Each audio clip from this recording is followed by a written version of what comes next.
Hello, my name is Bearhead. We're introducing a new cooking program for public television.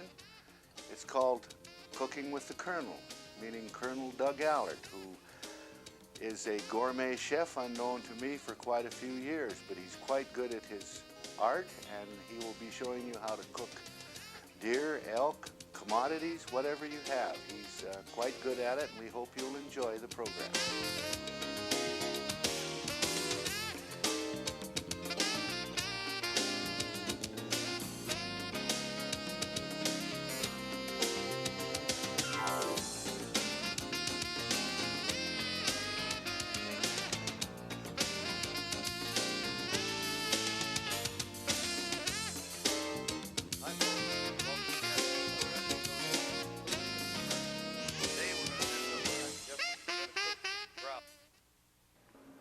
Good morning, ladies and gentlemen. Welcome again to another segment of Cooking with the Colonel and Eating with Bearhead, I hate to say.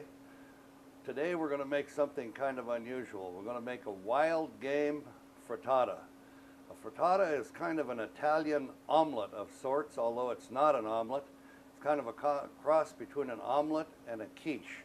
And you can put absolutely anything you want in a frittata. Today we're putting some wild game in there. We're going to use some duck sausage made from mallard ducks that Bearhead got this summer. We're going to put some deer salami. We're going to use some wild shaggy mane mushrooms that I gathered and froze. But actually you can put anything in a frittata. Today we're going to start out with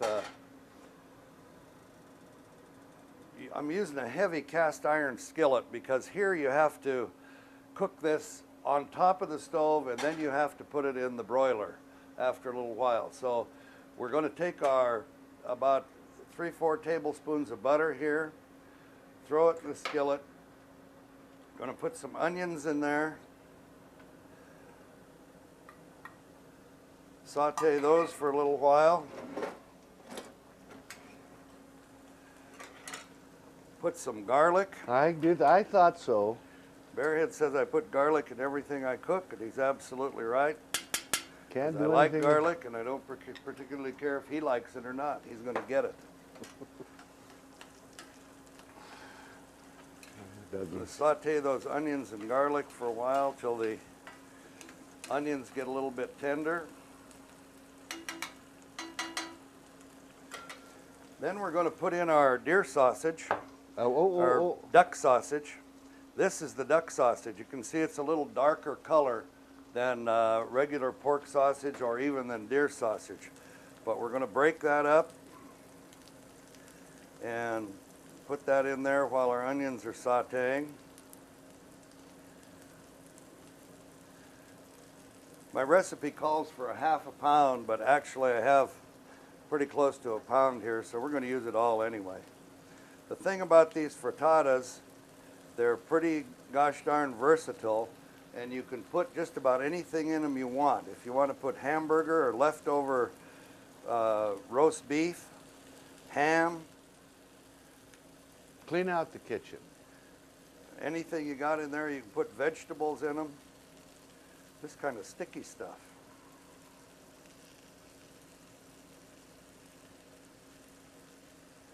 This is made from wild mallard ducks that Bearhead got down on the river last hunting season.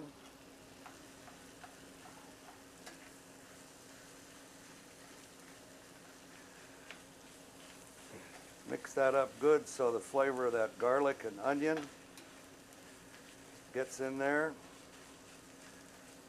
I almost got it figured out, Douglas, that if I didn't hunt, you wouldn't be able to cook, would you? Now we're going to slice up a little of this deer salami.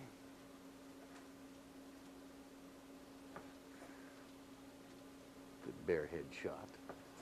And I shot this deer up in Pistol Creek. Shot it in the head, 300 yards. That's the way I get all my game. 20 feet from the truck.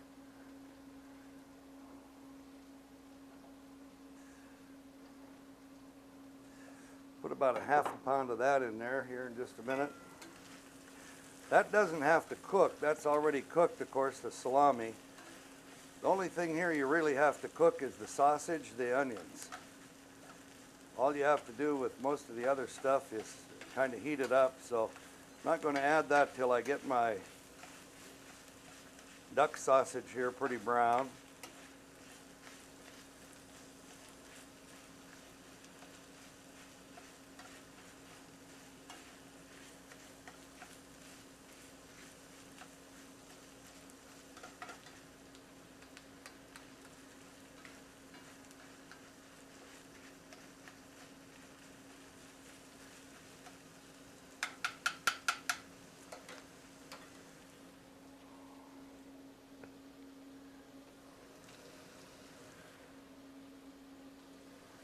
Toss in our salami now. These combinations of flavors in here are what make a frittata good. You can make them very simple, or you can put a lot of things in them. This one's probably going to have a little too much because we got that extra duck sausage in there. But that's what it's going to have anyway. So then we're going to throw in some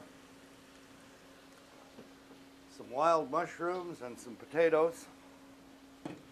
These are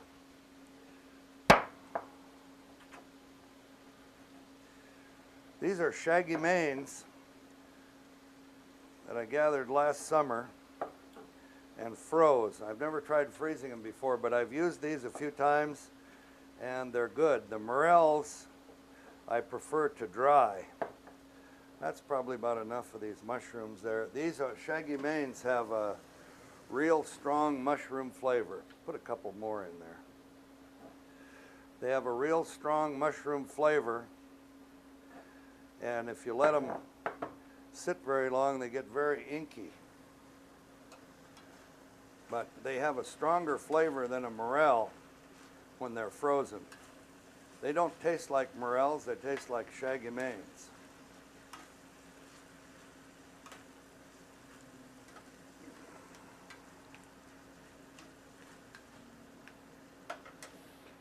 Cook a little bit.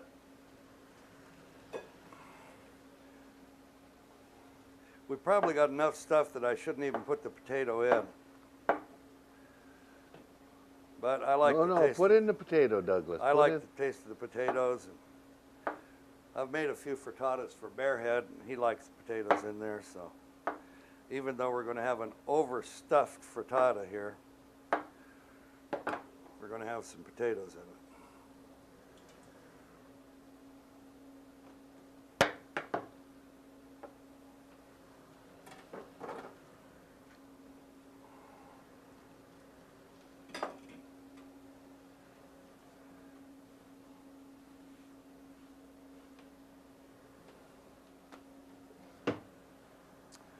So far, this is what we have here looks like. We got the duck sausage, which is turned pretty brown in there. This duck sausage is flavored just like pork sausage by the butcher. Most any of these people who do wild game can make all kinds of sausage, salami, Thuringer, bratwurst, knockwurst, all kinds of things out of your wild game if you want to give it to them and tell them what you want to do with it. Let that cook a little bit longer there.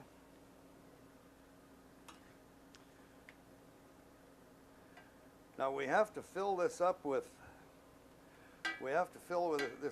eggs pretty soon. So we might have to put a little more butter in there because we have to cook all of the eggs without stirring them up here pretty soon. So we have to have quite a bit of butter in the bottom and around the edges of the pan.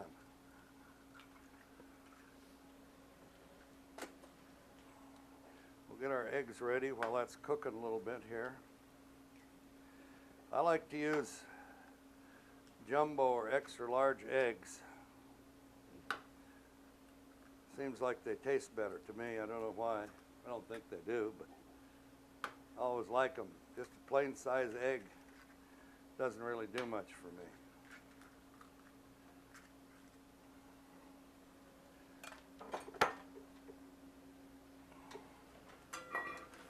See how we're doing here now. This is a one dish breakfast or lunch dish that you can make in a total of about 20 or 30 minutes. It's a real fast one.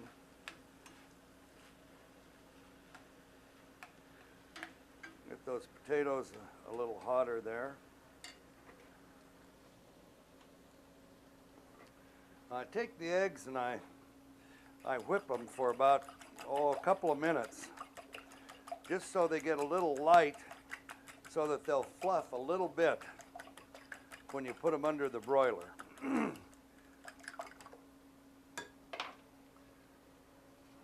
Even though we have a lot of seasoning in there, I like to put a little salt and pepper in here. I didn't put that in the recipe, but I put pepper in nearly everything.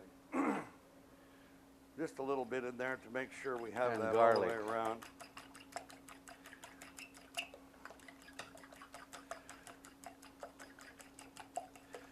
Whip these up pretty good till you can see them getting a little bit bigger than they were before, and you don't see any streaks in there.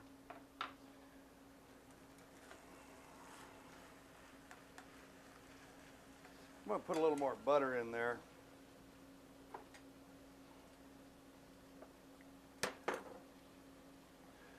So we'll have enough so that everything doesn't stick on the bottom.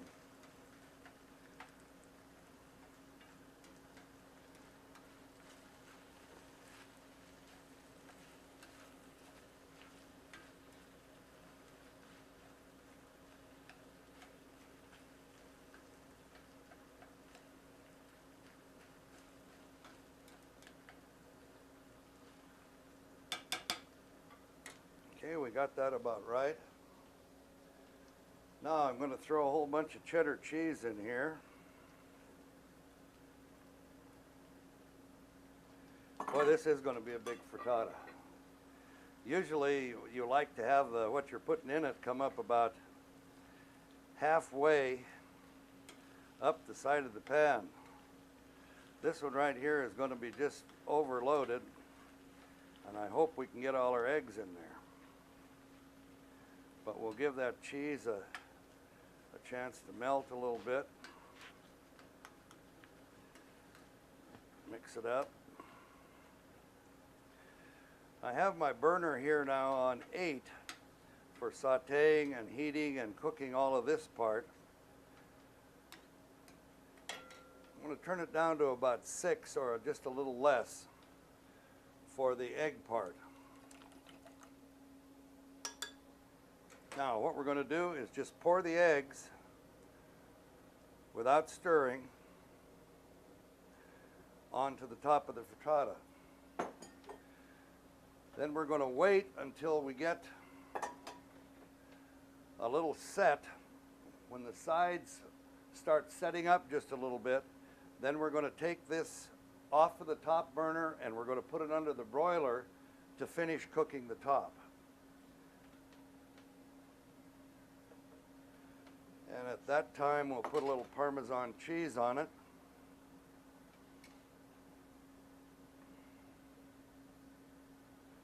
This is a big one, so it's going to take a little while to cook the eggs. You'll see them bubble, and that means they're cooking on the bottom. And when you start going down like this along the sides, and you feel that set up, then it's time to take it off the stove and put it in the broiler. But this is such a big one that we're going to have to wait quite a little while. Normally this is about a 4 or 5 minute operation on top of the stove. And as I said about the frittata, you can put absolutely anything in them. I've made them with all vegetables and hamburger, just whatever was left in the refrigerator. And it's a one dish breakfast, or it's a one dish lunch, or we've even had big ones like this for a one-dish dinner. So you can, if you like eggs and you like different flavors in there, it's kind of a neat thing to make.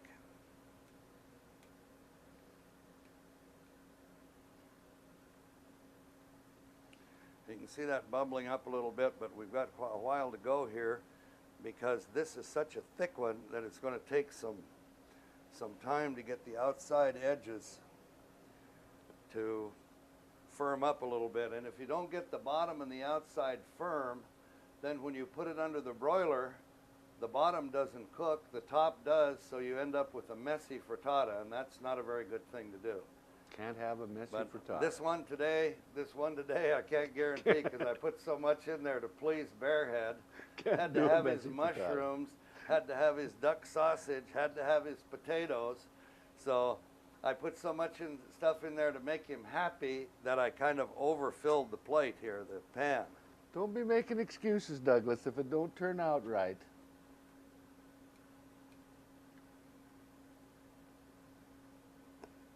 You know, when we first started off, I just give Doug a grade for cooking for technical merit, and he got kind of sloppy. He just started throwing a hunk of meat and a boiled potato at us.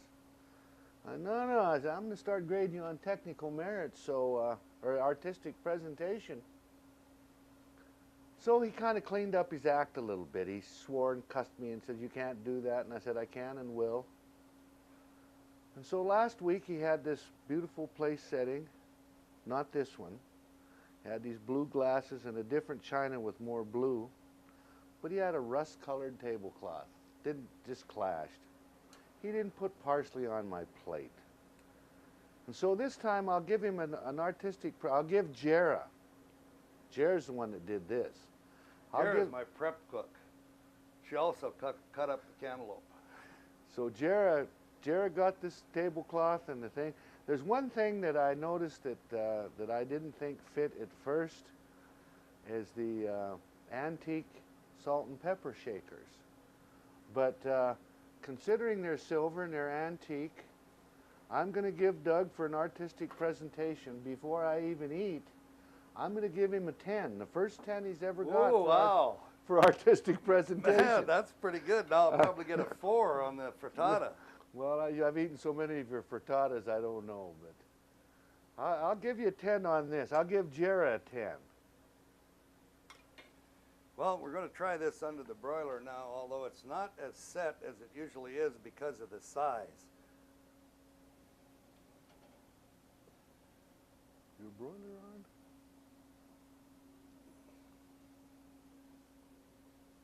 Stick that under the broiler for about 5 minutes, and as soon as it starts to set up a little bit, I'll throw a little Parmesan cheese on there, so we'll have a little crusty top to it, but right now we're just going to have to wait and let it sit for a little bit.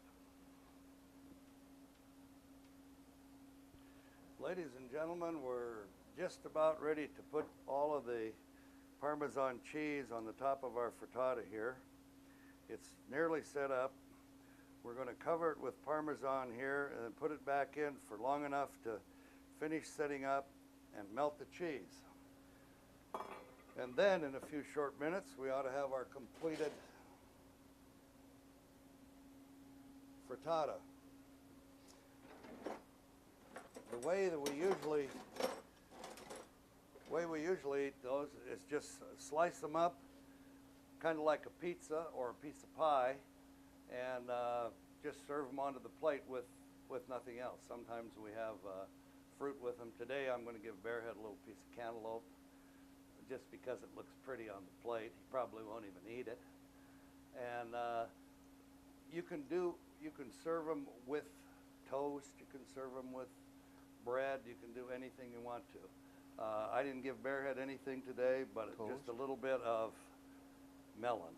And if he really cries hard, I might give him a piece of French bread. Well, let's take a look and see how we're coming on that. Okay, that's what it's going to look like, ladies and gentlemen. Now we'll let that sit here for just a couple of minutes, making sure that it isn't still soft in the middle.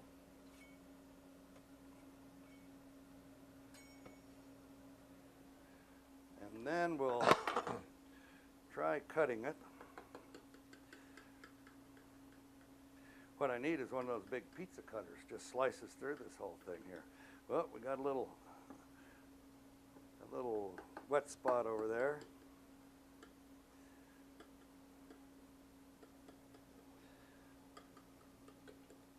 Little wet spot there. I'm going to throw it back in that broiler for about another minute or two. Take care of that.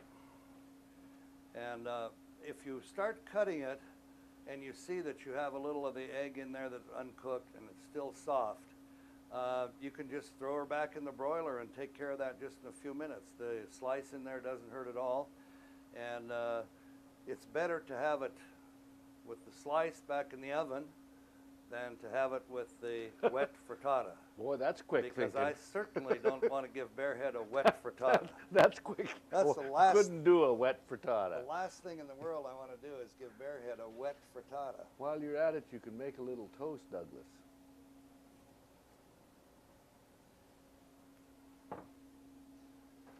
Check this now and see how we're doing.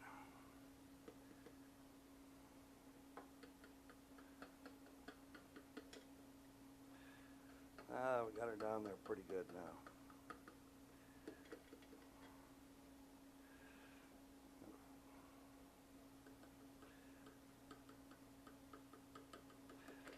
Another little piece out of here.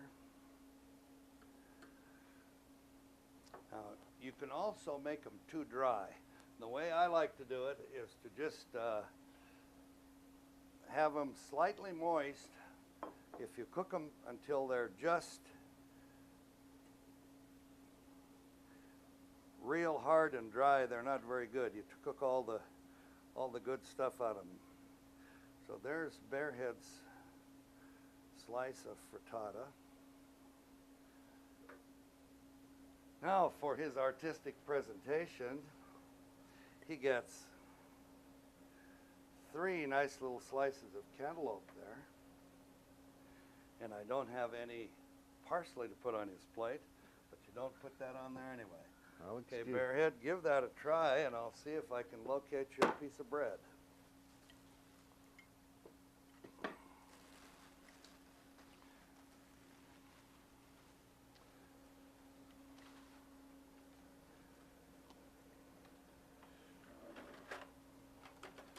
Well, what do you think, Chief? Well, Douglas,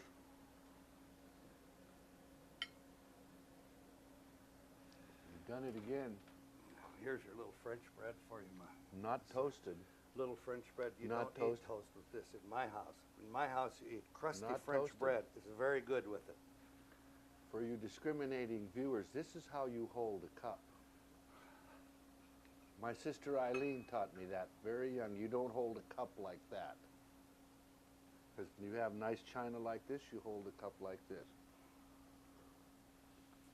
Well, I don't have to taste the fruit because I like cantaloupe.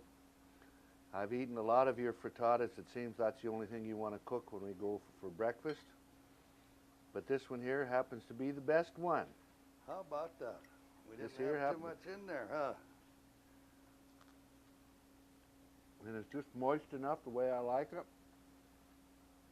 It's got a variety of taste. You can sure smell those mushrooms, can't you? Mm-hmm. Those wild mushrooms. And it's, Those shaggy manes have very nice flavor, very nice taste. I never was a shaggy mane eater, but these are good. I tried them one time and I didn't like them as well as morels. But these are very good. Shaggy manes are not as good cooked by themselves as morels. Morels, you can make a whole meal out of morels. The shaggy manes Pretty good. I'm going to have to give the old boy a 10. Oh, hey, how about that? I got a 10 on the food and a 10 on the artistic presentation. Jera got a 10 on the artistic presentation. My prep cook, Jera, got a 10 I can give on you the a 9 for your artistic part of presentation. artistic presentation for giving me toast that wasn't butter or wasn't toasted. You can't please everybody. Well, ladies and gentlemen, I think that about does it for the segment today. We hope you enjoyed this portion of Cooking with the Colonel as much as we enjoyed bringing it to you. And I certainly did enjoy it. And Bearhead is even enjoying it. He was only just a little bit cantankerous today, and that's a step in the right direction. If we keep going long enough, I'm going to treat him to eat, teach him how to eat, have good manners, and maybe even say something nice about something. Thank you very much. We'll see you next time.